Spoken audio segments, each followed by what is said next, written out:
Hi, welcome to another edition of This Issue. My guest this time is John Morris from New Gloucester, Maine. John, welcome to the show. Thank you, Bruce. I'm glad to be here. Glad to have you. Tell us a bit about yourself, please. Sure. Born in New Jersey, grew up in New Jersey, went to college in New Jersey, started teaching high school mathematics in New Jersey for a few years. Then I went back to graduate school, and after that got a job teaching math for the Department of Defense overseas schools in Japan and Germany. That would be on the military bases? On the military bases, right. But the schools were just like American schools. Once you walked in, you didn't know you were in a foreign country. Yeah. After that, I came back, worked in Colorado for the Forest Service for a while. Came to Maine in 1983, got a job teaching math at Gardner Area High School. I taught there for about 18 years until 2000, at which time I retired, so I've been gone for a number of years. And I didn't really become an activist until about 2003 when the Iraq War began. I joined a group of protesters in Augusta on the circle by the State House, and we were there every week for 10 years, from 2003 to 2013. And I think we did have somewhat of an impact because in the beginning we got a lot of negative comments, a lot of middle fingers. Toward the end, the sentiment was reversed and it was almost completely positive. And I've been a member of the Maine chapter of Veterans for Peace for about 5 years now. All right. The third Zumwalt stealth destroyer is being christened at Bath Iron Works on April 27th. You've studied the Zumwalt warships. Please share what you know. Okay, the Zumwalt program began actually back in about 1996. The Navy decided that they wanted a new generation of destroyers, stealth destroyers, advanced technology. This was going to be a super ship, and they originally wanted 32 of these Zumwalts, and they figured that each one would cost about $1 billion. As time went on, the costs went up, as they always do, and finally, after spending about $10 billion in research and development, in 2008, they decided that they really didn't want the Zumwalts anymore. They were going to go back to the Arleigh Burke class destroyers, which had been built at Bath Iron Works. So you would have thought maybe that they would have cut their losses and forgotten about the Zumwalts, but that's not the way the Navy works, apparently. They decided to go ahead and build 3 of them. And by the time they were all finished, the total cost was about $22 billion, about $7 billion apiece. So the the LBJ that's being launched or being christened on the 27th of April will be a $7 billion ship. LBJ, Lyndon Baines Johnson, who was the president who decided not to run again for office after the Vietnam War debacle. So he was driven from office by the anti-war movement at that time. Pretty much. Yeah. I think he realized it was a lost cause. Trump's proposed military budget for the year 2020 will come to $1 trillion. Yeah. You were a mathematician, a numbers man. Please break it down for us. Okay. Before we do that, there were just a couple of things that I wanted to say also on the Zumwalt. All right. There's an interesting side story to that. Kind of illustrates the revolving door situation that we have with the military and the defense contractors, or military contractors, we should say. In 1996, the chief of naval operations was a man by the name of J. Johnson. And I'm assuming that he had a lot to do with the development of the Zumwalt project.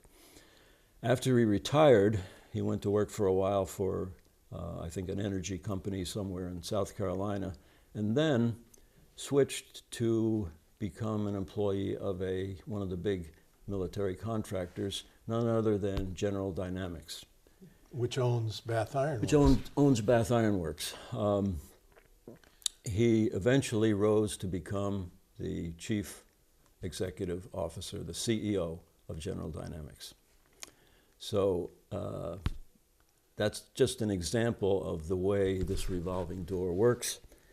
The admirals, the generals, when they retire, they go to work for the defense contractors and make a lot of money. I don't know how much he made, but I do know that the current CEO of General Dynamics made about $21 million in 2017. Yeah. Your cord is wrapped around your hand there. Yeah, there you go. Okay, so getting back then to Trump's proposed military budget for 2020, $1 trillion. Can you break that down for us? Sure. He proposed actually for the Pentagon $750 billion. That was his initial offer. Congress recently decided in committee to pare that down to about $733 billion, which is still an increase over the previous year. And there will be about a $17 billion increase for 2020 and another $17 billion increase for 2021. So that's $736 billion for the Pentagon, but that doesn't include all the other the intelligence agencies, the Department of Energy, which handles nuclear weapons, the VA, which has a tremendous expense taking care of wounded military personnel. The part of the budget that goes to service on the debt, much of that is due to the military. So when put all those things together, it comes out to be over $1 trillion.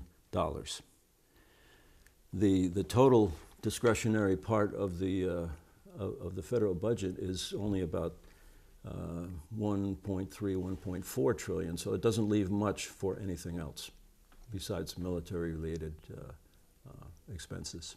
So in this 2020 budget proposal by Trump, he also calls for dramatic cuts in Social Security, Medicare, Medicaid, and what little is left of the social safety net in order to pay for this endless war project. We have 7 wars going on today around the world, 800 military bases around the world. Please share your thinking about these cuts that they're also calling for. Well, the cuts, I think, in a word, are unconscionable.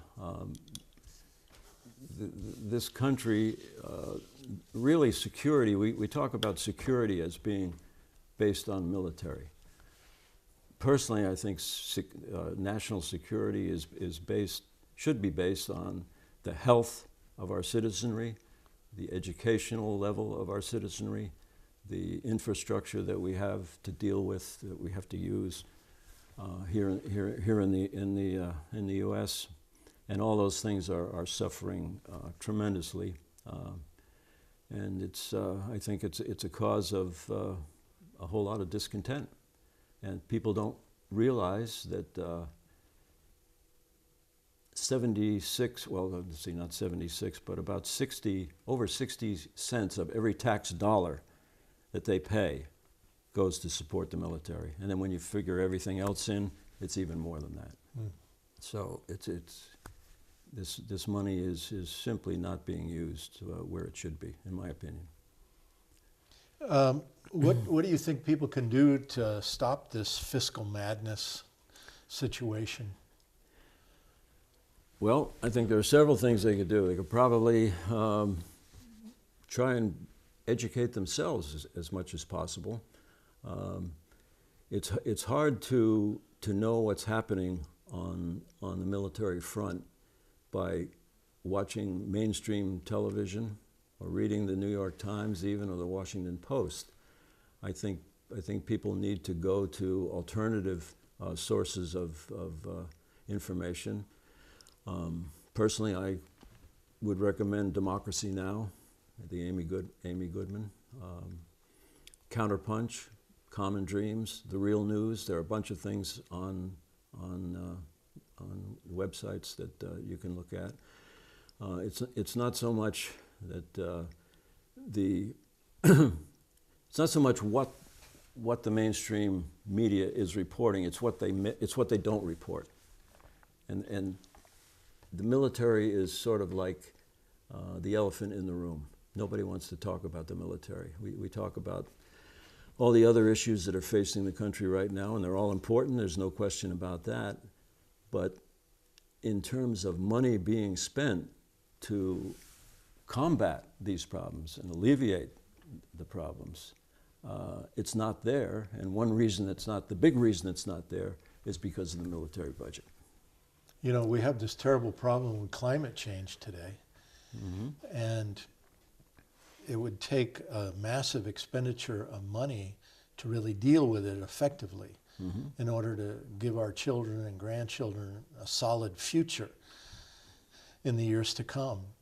And when we look at, okay, where's the money going to come from to build commuter rail systems? Where's it going to come from to build wind power systems? The Gulf of Maine has the largest wind capacity of the entire continental United States.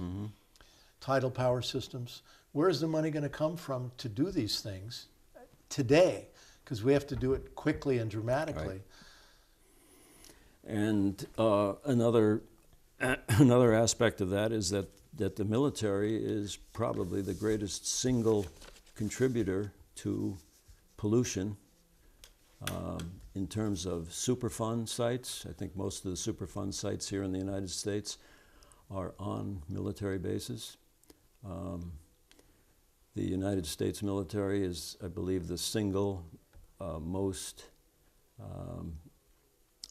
biggest use of petroleum products, gasoline, oil. Pollution is a tremendous problem on military bases, and not only on the bases, but places where military operations take place. So it's a huge problem. And war itself is a massive contributor to global warming. Well, it sure is, yeah. Getting back to the upcoming Bath Iron Works Zumwalt destroyer christening on April 27, are you planning to be there, and if so, why? I am. I've taken part in protests at the last two christenings, and I plan to be there again for this one. And I think the reasons that I'm going to be there I've already stated, but it really bothers me that what's being christened on the 27th is this huge destroyer, which is essentially a $7 billion waste. A writer from the National Review magazine a few years ago said that the Zumwalt program, the Zumwalt project, is an unmitigated disaster. The National Review magazine is a conservative magazine, so for them to say that, I think it speaks volumes about actually what this thing costs. And again, the Zumwalt is just a drop in the bucket compared to the overall Navy budget for Navy ships, submarines, and that in turn is a minor component really of the entire military budget. So, what is the reason that they said it was a disaster? Could you give 2 or 3 examples? Well, the first Zumwalt, the Zumwalt was called the USS Zumwalt, named after the Admiral Elmo Zumwalt. And that one broke down in the Panama Canal and had to be towed to a dry dock, I believe, somewhere in the canal. San Diego. Before it got to San Diego. Yeah.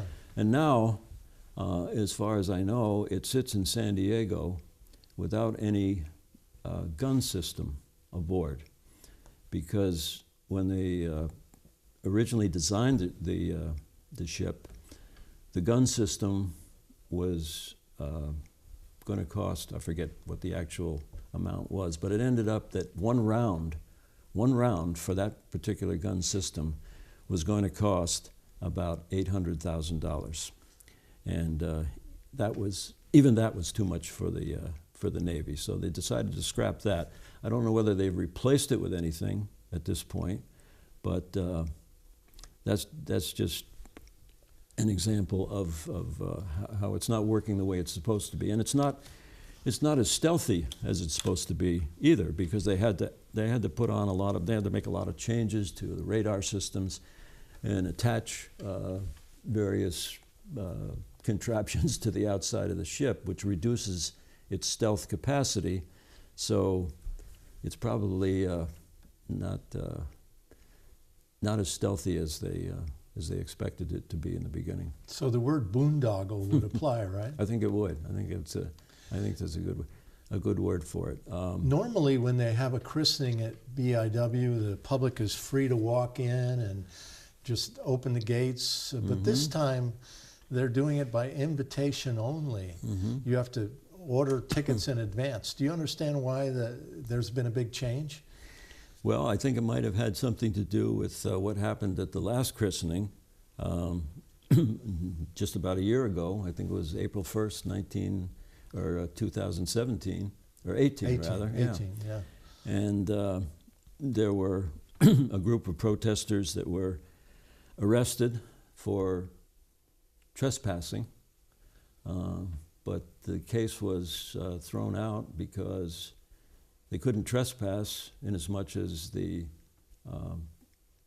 shipyard was open to the public on that day, and so I think they don't want a repeat of that debacle that caused them to be a little bit red-faced. I think when the jury, not the jury verdict, but the judge's declaration came through. Yeah. Yeah. So President Trump has been twisting the arms of NATO members to get them to pay more money into NATO coffers. When you add NATO countries' spending to the U.S. military spending, when you add it all up, it comes to more than 50% of all the global military spending. Could you briefly comment on that? Sure. President Trump thinks that the other NATO countries, the other 28 NATO countries, which is a huge expansion. Originally, NATO was composed of 12 countries. And at one point, there was an informal agreement, a verbal agreement between the NATO countries and Russia, or the Soviet Union at that time, when German reunification was taking place, that NATO, in turn for the Russians to give up East Germany, allow allow East Germany to be combined again with West Germany. They decided the quid pro quo was that NATO would not move 1 inch to the east, and of course since then they've moved more than 1 inch. They've moved right up to the borders of the Soviet Union. Now there are 29 countries in NATO, and I think they would try to even enlarge that even more by including Ukraine if they could get it. And Georgia. And Georgia. Yeah. And Moldova maybe. And right. Right. So the Russians have. I think if looking at it from the Russian standpoint, from the Russian side, there would be reason for their buildup of weapons, which is taking place because they feel threatened. Actually, we earlier talked about the United States. When you add it all up, the various pots of military gold, the U.S. is spending $1 trillion a year on the military. Russia spends about $65 billion a year. Right. And in fact, in the last 2 years, Russia has cut their military budget. Their President Putin saying they wanted to spend more of their money on development and dealing with poverty. So when you compare that, $1 trillion a year to $65 billion a year, it's quite a disparity. NATO is, as you said, is expanding right up to the Russian border. The U.S. has recently built missile launch bases in Poland and Romania, allowing first strike attack cruise missiles to be launched from there that'll reach Moscow in 10 minutes. This is all very provocative. U.S. NATO war games were recently held in northern Norway, Sweden, and Finland, aimed at Russia. The area is called Lapland. That's where the reindeer live. I'd like to read a statement from peace groups up there that they sent me recently. They were referring to a war game called Northern Wind between March 18th and March 27th, with 10,000 soldiers on the ground, plus a very large fighter planes exercise over both half of Sweden and part of Finnish Lapland. And the statement goes as follows. This is from our friends in Finland. We are standing by the most peaceful border, Sweden and Finland, in the world. Here people have lived everyday life in peace for more than 200 years. Finland has lived in peace with Russia almost 75 years. Peace is achieved and preserved as a result of determined cooperation and wise diplomacy. But today there are 10,000 soldiers at this border. Why? They don't make the border more peaceful. They are bringing the war here. Parts of these soldiers come from far away, from the United States and England. To the U.S. and British soldiers, we want to say, we don't want your wars. Go home to your leaders and tell them that in Finland and Sweden, the people want to go on living in peace. Peace is built by friendship between peoples, by cooperation, and by finding solutions to conflicts, by negotiation in a spirit of mutual respect. You may be our friends, but if you bring war to us, you become our enemies. Take away your tanks and your projectiles from our territories. We don't want your wars, we want our peace. We don't want your noise, we want silence. We don't want your pollution with your tanks and fighters spitting into our nature. We want to keep the nature clean and fresh. The war industry and the war exercises pollute massively, but Pentagon has demanded it not be taken into account in the climate agreements. If we really want to stop global warming, we must stop making wars and instead cooperate for the conditions of human life. And again, that comes from my friend Kirsten Tumala in Finland. Her and others were standing in the freezing cold, passing out this statement on flyers to people up in the Lapland area. So John, we have a few minutes left. I think time for you to say some more things, and you wanted to also read a statement. Well, yeah, I think I'd like to read one that was made back probably in the 1960s from a man that I think most people would consider to be an authority on military affairs. Here's what he said at that time. He said, "Every gun that is made, every warship launched, every rocket fired signifies, in the final sense, a theft from those who hunger and are not fed, from those who are cold and not clothed.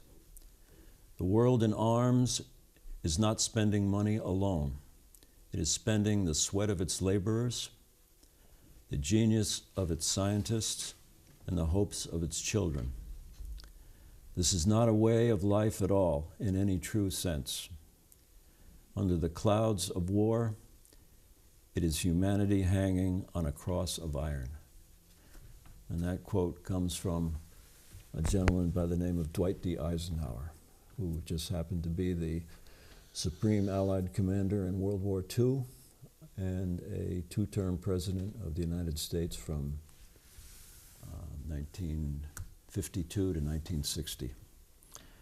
And I think that coming from a man of his stature, it's hard to disagree with what he says. Do you think those words still resonate today in 2019? Even more so, I think. How come? Because I think that while we're constantly told that we have to guard against threats from other countries, from terrorism, from Russia, from China, that we have to kind of look at it from their standpoint, and I think we have to say to ourselves, who's really threatening whom? In my opinion, the United States has been by far the biggest purveyor of violence throughout the world ever since World War II. Talk about Vietnam, Iraq, Afghanistan, Syria, Libya, the list goes on and on. And I think if we don't change it, we could be in very serious trouble. Do you think there's a possibility of a war with Russia or China? I hope not. There's a possibility. I don't know. I don't know how probable it is. I wouldn't want to put odds on it, but All right. it's concerning. Thank you, John. Thanks for coming on the show. You're welcome. My pleasure. You did a great job. And thank you for watching another edition of This Issue.